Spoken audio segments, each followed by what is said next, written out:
함께 기도하심으로 우리 월요일 피우다 시작하도록 하겠습니다. 하나님 아버지 감사합니다.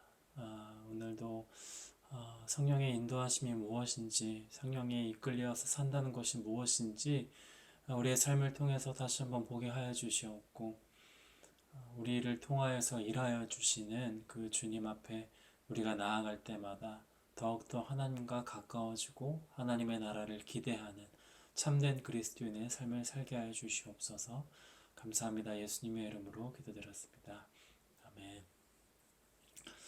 네, 오늘은 제가 개인적인 사정으로 인하여서 녹화로 여러분들을 이렇게 만나게 될 것 같습니다. 네, 양해 부탁드리고 오늘 함께 말씀을 보도록 할게요. 오늘 말씀은 사도행전 11장 19절에서 30절의 말씀입니다. 그때 일로 일어난 환난과 말미암아 흩어진 자들이 베니게와 구브로와 안디옥까지 이르러 유대인에게만 말씀을 전하는데, 그 중에 구브로와 구레네 몇 사람이 안디옥에 이르러 헬라인에게도 말하여 주 예수를 전파하니, 주의 손이 그들과 함께 하심에 수많은 사람들이 믿고 주께 돌아오더라. 예루살렘 교회가 이 사람들의 소문을 듣고 바나바를 안디옥까지 보내니, 그가 이르러 하나님의 은혜를 보고 기뻐하여 모든 사람에게 굳건한 마음으로 주와 함께 머물러 있으라 권하니, 바나바는 착한 사람이요 성령과 믿음이 충만한 사람이라. 이에 큰 무리가 주께 더하여 지더라. 바나바가 사울을 찾으러 다소에 가서 만남에 안디옥에 데리고 와서 둘이 교회에 1년간 모여 있어 큰 무리를 가르쳤고, 제자들이 안디옥에 비로소 그리스도인이라 일컬음을 받게 되었더라. 그때 선지자들이 예루살렘에서 안디옥에 이르니, 그 중에 아가보라 하는 한 사람이 일어나 성령으로 말하되 천하에 큰 흉년이 들리라 하더니, 글라우디오 때에 그렇게 되니라. 제자들이 각각 그 힘대로 유대에 사는 형제들에게 부조를 보내기로 작정하고 이를 실행하니, 바나바와 사울의 손으로 장로들에게 보내니라. 아멘. 네. 우리가 계속 이 사도행전의 말씀을 이제 살펴보고 있는데요. 오늘 본문은 이제 이방 선교의 시작을 알리는 이 고넬료 사건이 이제 드디어 마무리되었고, 이제 곧이어 이방에 세워진 안디옥 교회에 대한 이야기가 이제 오늘 시작되는 건데요. 이제 복음 전도가 어떻게 되고 또 초대교회가 어떻게 확장되었는지를 오늘 본문을 통해서 이제 살펴볼 수 있을 것 같은데요. 이제 19절의 말씀을 다시 보면은 이렇게 시작하고 있죠. 그때 스데반의 일로 일어난 환난으로 말미암아 흩어진 자들이 베니게와 구브로와 안디옥까지 이르러 유대인에게만 말씀을 전하는데, 이렇게 말하고 있습니다. 이제 시작을 하는 걸 보면은 이제 그때라고 시작을 하고 있죠. 그러니까 이 말은 이제 사실 성경에서 여러 번 좀 등장하는 표현 중에 하나인데, 이제 그때라고 이제 말하고 그 뒤에 나오는 인물인 이 스데반 집사의 죽음 이후, 그러니까 죽음 직후의 시기를 말하는 겁니다. 그때가 언제냐? 바로 이 스데반 집사의 죽음, 스데반이 순교를 하고 난 직후의 시기를 가리키는 겁니다. 자, 그러니까 이걸 왜 그렇게 설명했냐면요. 이 사도행전은 다른 성경이랑 다르게 이 시간적인 흐름에 의해서 기록된 것이 아니라 사건 중심으로 이제 기록을 하고 있어요. 그러니까 창세기야 뭐 어떤 그런 내러티브 형식으로 이제 천천히, 그러니까 시간별로 이렇게 진행되는 것이 아니라 사건 중심으로 기록된 내용이라는 겁니다. 그러니까 이게 조금은 이렇게 뒤죽박죽 돼 있어요. 그래서 그러니까 시간적으로는 그렇기 때문에 지금 오늘 이 본문은 스데반 선교사가 순교한 게 스데반 집사가 죽고 난 바로 그 시점을 말하는 겁니다. 그리고 또 그때와 연결된 이야기를 뭔가 말하려고 하는 거겠죠. 그러니까 지금 11장은 스데반 죽음 이후의 직후의 이야기다라는 것을 밝히고 시작하고 있는 거예요. 7장에서 나오나요? 스데반이 이제 순교하고 있는 내용이, 그 뒤에 이제 또 바울에 대한 내용이 나오고, 또 다른 순차적인 이야기가 아니라 이때가 바로 그때다라고 지금 이야기를 하고 있는 겁니다. 자, 그러니까 지금 순교 이후에 어떤 일이 일어났는지 이제 소개하고 있는 것입니다. 자, 어떤 일이 일어났는가 봤더니 이 스데반이 순교하고 나서 이 사도들 이외에 많은 사람들이, 그러니까 그리스도인들이 유대와 사마리아 지방으로 다 흩어졌어요. 사도행전 8장 1절을 보면은 이제 그 내용이 있는데, 스데반이 죽고 나서 많은 제자들, 그러니까 많은 그리스도인들이 유대와 사마리아 지방으로 흩어졌어요. 8장 1절을 보면 사울은 그가 죽임당함을 마땅히 여기더라. 그날이 예루살렘에 있는 교회에 큰 박해가 있어 사도 외에는 다 유대와 사마리아 모든 땅으로 흩어졌다. 이렇게 말합니다. 그러니까 스데반 죽음 이후에 많은 제자들이 각 그리스도인들이 유대와 사마리아 각 땅으로 다 흩어졌다라는 것입니다. 자, 그러면 우리가 여기서 이렇게 생각을 해볼 수 있을 것 같아요. 그 박해로 인하여서 이 복음의 전파가 잠시 멈춰졌는가? 복음을 전하는 것이 이 사역이 잠시 중단되었나? 또 이제 그거는 아니라는 겁니다. 그들이 각기 흩어지기는 했지만 이 복음을 전하는 일이 절대로 멈춰지지는 않았어요. 각자 있는 그곳에서 뭐 제자들과 사도들과 많은 사람들이 유대인들에게 복음을 전했습니다. 그리고 또 누구에게 전했죠? 유대인이 아닌 이제 이방인들, 헬라인들, 그러한 사람들에게 이제 복음이 전파되기 시작합니다. 그래서 이 앞의 내용, 이제 베드로가 이제 로마 백부장 고넬료에게 이제 복음을 전하잖아요. 그리고 세례도 주잖아요. 그러니까 이 오늘 본문은요, 사실 굉장히 오묘하면서 되게 재미있는 어떤 이 시기를 다루고 있어요. 그들이 비록 박해로 인하여서 다 뿔뿔이 흩어졌지만 그것은 끝이 아니라 오히려 이방 민족에게 복음을 전하게 되는 어떤 또 하나의 상황이 연출되고 있다는 거죠. 아시다시피 이 사도행전 그리고 이 바울이 어떤 사도였습니까? 어떤 사도였습니까? 이방 민족에게 선교를 하는 사람이었잖아요. 이제 그 막의 문이 이제 열리게 된 거죠. 자, 그러니까 여기서 말해주고 있는 것은 우리가 흩어지고 우리가 도망다니고 구심점이 없어서 하나님의 일이 멈춰진 것 같다고 생각할 때가 있잖아요. 그래서 이 사역의 의미를 잃어버리거나 이건 하나님이 원하는 사역이 아니었나? 라는 의문이 들 때, 하나님이 함께 하시는 일들이 아니었구나 라는 어떤 그런 생각이 있어서 그것이 아니다 라고 우리에게 말해주고 있는 것 같아요. 우리의 모임과 하나님 나라는 때로는 속도가 다를지라도 하나님의 일은요, 하나님의 계획 아래 운영되고 있다는 거예요. 그들이 흩어졌을 때도 긍정적으로 흩어졌겠어요, 여러분? 아니겠죠. 박해를 받았는데 어떻게 긍정적으로 흩어졌겠어요? 그 반대라고요. 그런데도 불구하고 이 타이밍에 베드로는요, 하나님의 말씀을 듣고 이방인들에게도 복음을 전하는 놀라운 어떤 복음의 사역을 하게 되는 겁니다. 자, 그러니까 지금 오늘 본문은 유대인이 아닌 이방인들에게 있어서 매우 기념비적인 어떤 사건이라고 볼 수 있는 거예요. 19절의 말씀 한번 볼게요. 네네. 19절. 네, 그때 스데반의 일로 일어난 환란으로 말미암아 흩어진 자들이 베니게와 구브로와 안디옥까지 이르러 유대인에게만 말씀을 전하는데 그 중에 구브로와 구레네 몇 사람이 안디옥에 이르러 헬라인에게도 말하여 주 예수를 전파하니 이렇게 말하고 있습니다.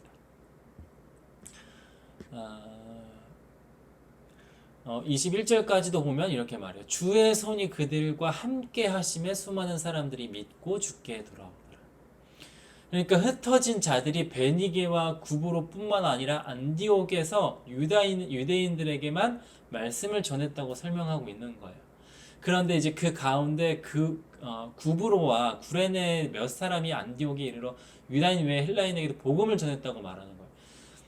거기에 있지만 유대인에게만 말씀을 전하는 것이 아니라 헬라인에게도 복음을 전했다고 지금 말하는 거예요. 이해되시죠? 20절의 말씀이 그거예요.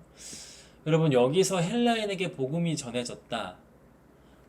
이 사실은요, 여러분, 이 헬라인이 생각했을 때 이 말은 이렇게 생각해 볼 수 있을 것 같아요. 이게 어떤 의미냐면 헬라인들, 그러니까 이방 민족들이 근데 가만 생각해 보면 우리가 복음을 받아들이긴 했는데 과연 그 복음이 어떻게 시작되었지? 라는 이 질문에 답이 되는 어떤 구절인 거예요. 사도들과 제자들이 뿔뿔이 흩어진 것 같아 보였지만 어떤 성령의 역사로 인하여서 그때부터 이방 민족에게 복음을 전하게 되었다. 그들이 복음을 받아들이게 된 그 경로와 시초, 그 시작을 알게 되는 그런 답이 되는 말씀이라는 거죠. 이 사도행전의 1차 독자가 누구였을까요? 바로 헬라인이었어요. 헬라인. 네, 이방 민족이었다고요. 그런 점을 생각해 보면 이 헬라인들이 스스로 생각했을 때 자신들에게 어떻게 복음이 전해지기 시작했는가, 이러한 질문에 오늘 본문은 그 답을 지금 제공해 주고 있는 겁니다. 21절에서 이렇게 말해요. 주의 손이 그들과 함께 하심에 수많은 사람들이 믿고 주께 돌아오더라. 네, 얼마나 이 놀라운 일입니까, 여러분? 어, 보통 성경에서 이 손이라는 단어는 여러분 능력을 뜻하는 겁니다. 주의 손이 복음을 전하는 자들과 함께 있었고 하나님의 능력으로 복음을 들은 많은 사람들이 주님께 돌아오게 되었다라는 이 사실을 말하고 있는 거예요. 자, 그런데 더 놀라운 사건은 뭐예요? 이러한 소식, 이러한 안디옥의 소식을 예루살렘 교회가 듣게 된 거예요. 아니, 그런 놀라운 일이 일어날 수가 있나? 아니, 저들이 제각각 그렇게 흩어져가지고 박해를 받았는데도 불구하고 오히려 그 복음의 전도의 그 영역이 확장되었단 말이야? 하나님의 일하심과 하나님의 능력이 사라지지 않았구나 감탄하면서 이 소식을 듣게 된 겁니다. 안디옥의 소식을 들은 이 예루살렘이 그래서 격려를 하고요. 동시에 이것을 확인하기 위해서 더 가까이 가서 보고 싶은 마음에 이 바나바를 안디옥으로 파송을 해요. 그래서 이제 안디옥이 이 바나바가 가는 이 장면을 좀 보게 될 건데 22절의 말씀을 볼게요. 26절까지입니다. 예루살렘 교회가 이 사람들의 소문을 듣고 바나바를 안디옥까지 보내니 그가 이르러 하나님의 은혜를 보고 기뻐하여 모든 사람에게 굳건한 마음으로 주와 함께 머물러 있으라 권하니 바나바는 착한 사람이요 성령과 믿음이 충만한 사람이라 이에 큰 무리가 주께 더하여지더라. 바나바가 사울을 찾으러 다소에 가서 만남에 안디옥에 데리고 와서 둘이 교회에 1년간 모여 있어 큰 무리를 가르쳤고 제자들이 안디옥에서 비로소 그리스도인이라 일컬음을 받게 되었더라. 이렇게 말합니다. 이제 그곳에 도착한 이 바나바는 이 듣기만 했었던 이 중생한 그러니까 회심한 이방인들을 보고 기뻐하기 시작합니다. 하나님께 그 영광을 돌렸고 더 힘을 내어서 복음을 전하기 시작해요. 자, 그렇게 와서 놀라운 회심의 일들을 목격하게 되었는데 그 중에 누가 있었을까요? 네, 바로 이 사울이 있었던 겁니다. 바울이 있었던 거죠, 바울이. 참 신기해요, 여러분. 이 사도들과 제자들이 누구 때문에 흩어졌어요? 스데반 죽고 그 죽음을 몰아간 바울 때문 아니었습니까? 그런데 그 사람까지도 회심해서 그 자리에 지금 있는 거예요. 그리스도인들을 핍박했었던 그 바울이 있었지만 그 바울이 하나님을 인격적으로 만나고 체험하고 그가 회심하여서 그 안디옥 교회에 있었던 것을 바나바가 두 눈으로 목격을 하게 됩니다. 자, 그래서 이 바울과 바나바가 만나게 돼요. 그리고 만나서 뭐 했대요? 안디옥으로 와서 둘이 교회에 1년 동안 지내면서 많은 사람들을 가르쳤다고 말합니다. 양육하기 시작해요. 자, 여러분 얼마나 놀라운 일의 연속입니까? 이들이 지금 흩어져서 어디에 있는지도 몰랐는데 각자 있는 곳에서 복음을 너무 열심히 전한 거예요. 그런데 이제는 심지어 이방인들에게까지도 그 복음의 영향력이 끼쳐서 이방인들도 주님께 돌아오게 된 거예요. 자, 그리고 그걸 확인하러 갔고 그곳에서 핍박하였던 자였던 바울까지 회심한 모습을 보게 된 겁니다. 얼마나 놀라운 일이에요, 복음의 역사가.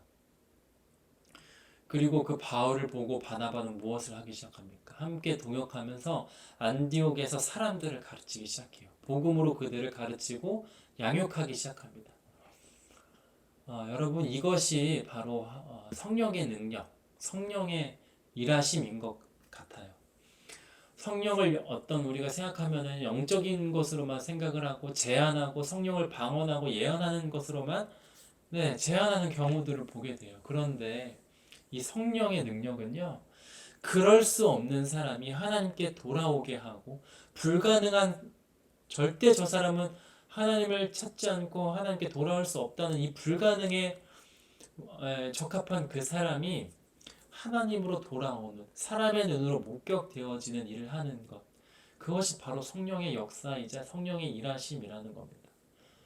오늘 이러한 본문의 내용은 우리에게 굉장히 큰 도전의 말씀이 되는 것 같아요. 우리가 교회에 그렇게 오래 있었고 교회의 한 일원으로서 오랫동안 지내오면서 많은 사람들에게 변해야 된다, 성령을 경험해야 된다, 복음으로 변화된 삶을 살아야 된다, 믿음으로 성숙해져야 된다 라고 말은 많이 하고 있죠. 그런 말은 많이 하면서 정작 나는 변했는가?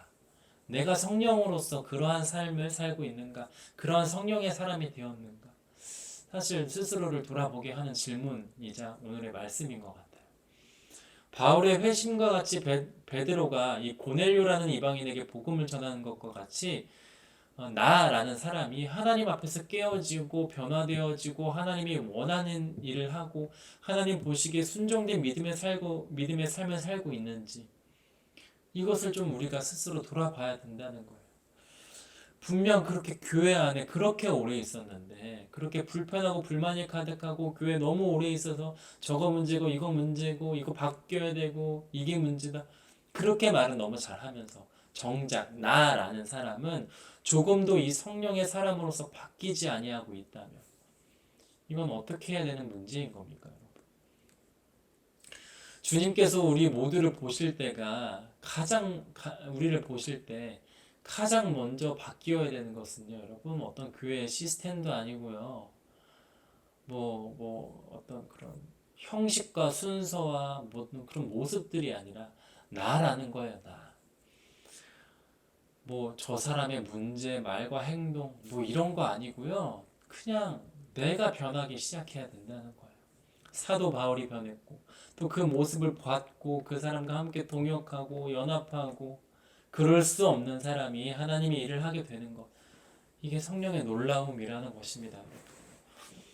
교회 안에서의 변화는 저 사람이 얼만큼 대단하고 사회적으로 능력이 있고 그가 얼마나 많이 벌었고 얼마나 많은 것을 이뤄냈고 이것에 집중하는 것은 교회의 역할이 아니에요. 교회가 바라는 변화가 아니라고요.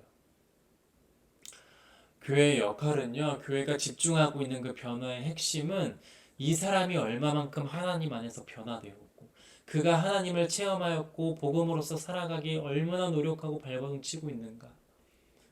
이것에 집중되어야 된다는 거예요. 여러분, 그래서 우리가 한 사람 한 사람 변화되잖아요?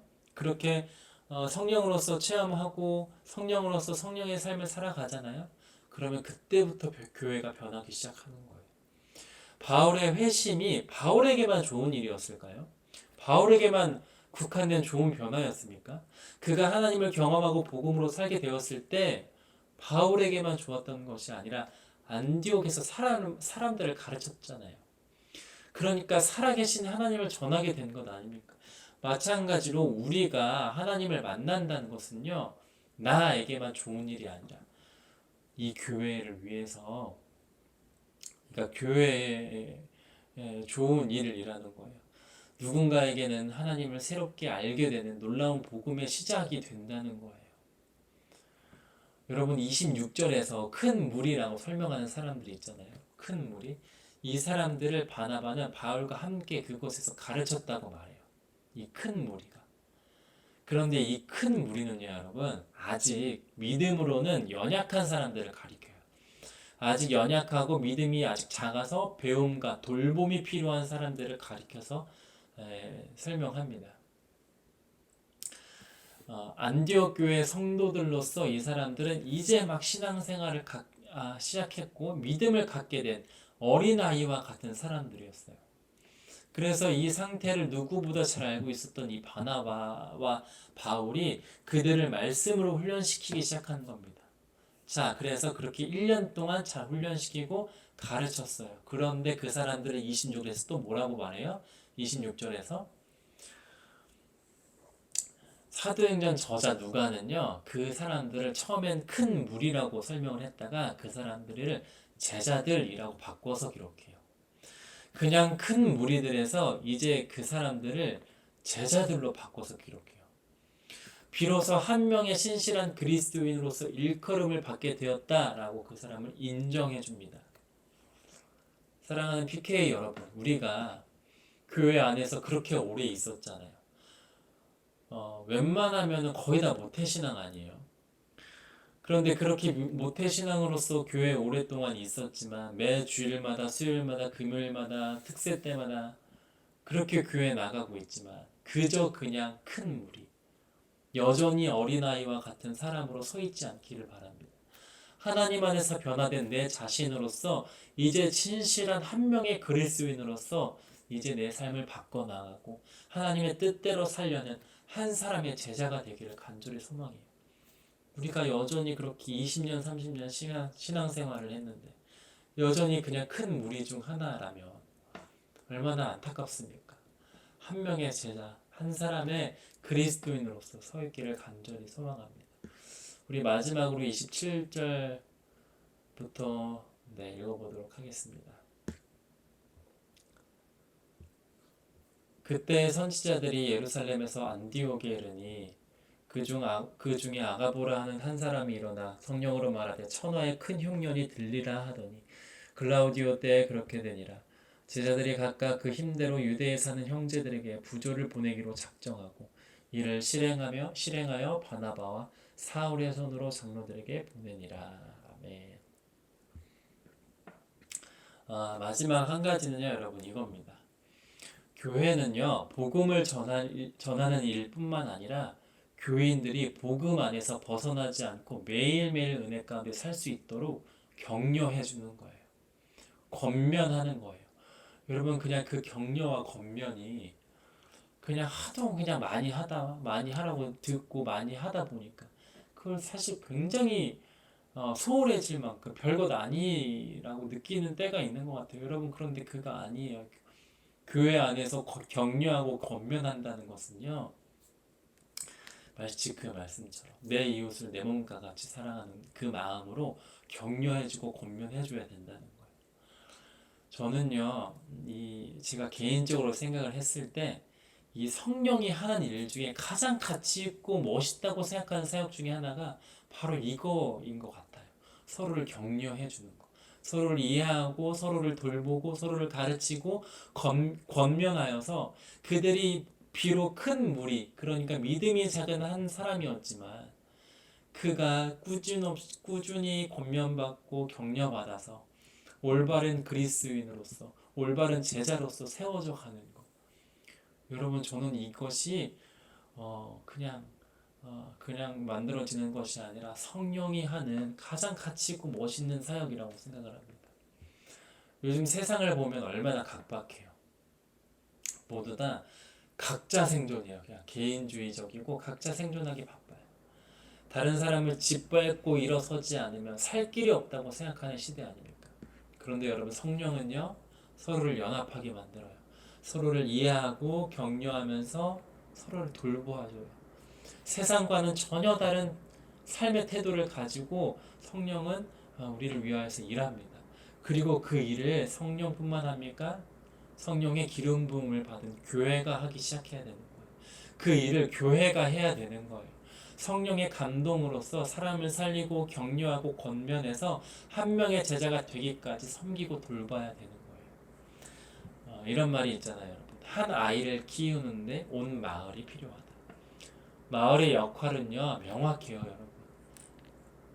제자를 그 큰 무리에서 제자가 되게 하고 가르치고 돌보아서 서로를 부족하게 되면은 서로를 돌보아주고 격려하여서 온전한 교회의 모습을 이루는 것, 그것이 바로 성령의 일, 교회가 해야 할 일인 것입니다. 여러분 이 말씀을 꼭 잊지 않으셨으면 좋겠고요. 오늘 하루 가운데 하나님 성령을 통하여서 나에게 말씀하여 주시고 내가 변화된 자, 또 누군가에게 변화될 수 있는 그런 믿음의 사람이 되게 하여 주시옵소서.